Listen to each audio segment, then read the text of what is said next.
Assalamualaikum warahmatullahi wabarakatuh. Bertemu kembali sahabat Bekam. Ya, jadi sesimpel itu sebenarnya ya. Apalagi ditambahkan dengan kaidah-kaidah yang lain ya. Contoh mulai Anda rutin berbekam, kata sebulan sekali Anda rutin berbekam. Bekam itu Bapak-Ibu sekalian. Contoh nih kata sebagai suatu pengobatan yang disampaikan oleh Nabi kita alaihi salatu wassalam. Bekam itu kerjanya kalau saya baca dari beberapa penelitian teman-teman saya seperti mesin cuci darah. Wah, keren kan? Bekam itu.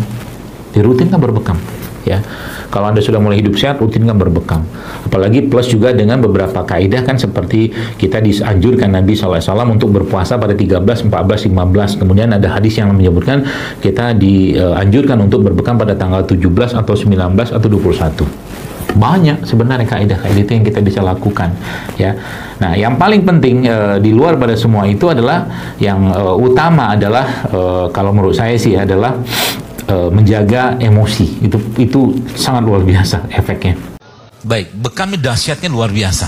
Kita itu sebenarnya punya dua pasukan khusus, pasukan imun spesifik, nama non spesifik. Yang keluar pertama kali namanya non spesifik, makrofag segala macam. Yang spesifik nanti urusannya kalau ada HIV, kanker atau bakteri-bakteri tertentu dia keluar tuh. Nah, ketika orang itu dibekam, disayat gitu kan atau ditusuk kayak begitu dan keluarkan darahnya kan disedot berulang tuh. Sayatan cuma sekali aja. Datanglah pasukan namanya non spesifik, makrofag, leukosit segala macam datang. Nanti fase kedua, ketika orang itu si pembekam itu sedot lagi darahnya, yang di sini akhirnya apa? Memerintahkan pasukan-pasukan khususnya badan yang disebut dengan imunitas spesifik itu untuk mendatangi tempat tadi. Kalau mendatangi tempat tadi apa yang dikerjakan? Dia cuma nggak datangi tempat tadi doang, dia patroli seluruh badan. Maka orang yang mengikuti pola-pola Nabi sekalian itu subhanallah.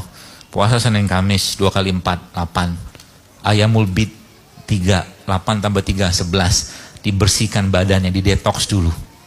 Kan? Nanti tanggal 17-nya atau 19-nya atau 21 dia berbekam. Kurang bersih apa badannya?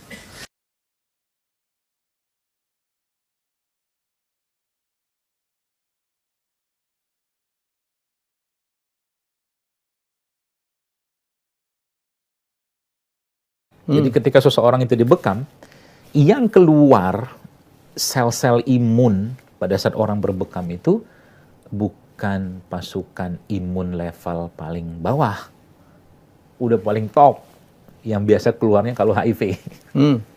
HIV, penyakit berat, itu semua dikeluarkan oleh tubuh dengan rangsangan pada bekam itu yang saya ketahui. Jadi ketika orang berbekam itu, secara yang saya baca data penelitian beberapa teman-teman itu juga, itu ternyata sel-sel imun yang keluar tuh mulai dari sel imun yang sifatnya lokal sampai ke pusat, sampai sel imun yang sifatnya khusus, keluar semua. Gitu. Itu loh kurang lebih gambarannya. Jadi bekam itu seperti apa? Dia sebenarnya yang kita cari bukan keluarin darahnya, tapi reaksi yang terjadi pada tubuh setelah dilakukan pembekaman tadi, khususnya setelah dilakukan penyedotan berulang.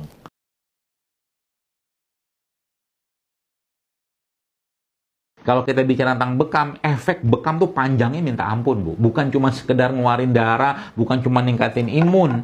Ya bukan.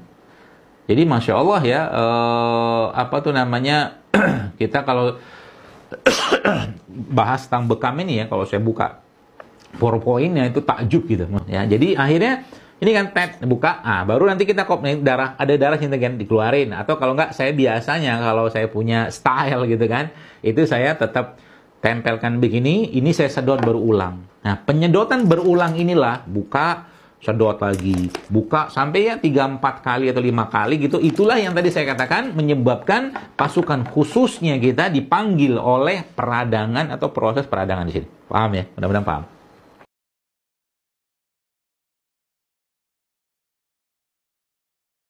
Vertigo, bekam.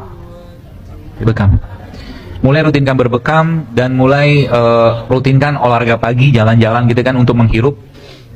Saya pernah share waktu itu namanya nitrik oksid, dan itu munculnya pada subuh sampai syuruk. Nitrik oksid, salah satu antioksidan terbaik yang adanya waktu subuh. Jadi habis subuh tuh jangan tidur, hirup udara dalam-dalam, ya. Dan salah satu juga yang saya sarankan bagi orang vertigo ya, rimpang-rimpangannya kuncinya salah satunya. Rimpang-rimpangan, terutama rimpang-rimpangan yang sifatnya hangat. jahe, kayu manis, serai nggak termasuk rimpang sih, cengkeh, pala gitu ya. Itu bisa meringankan, insya Allah.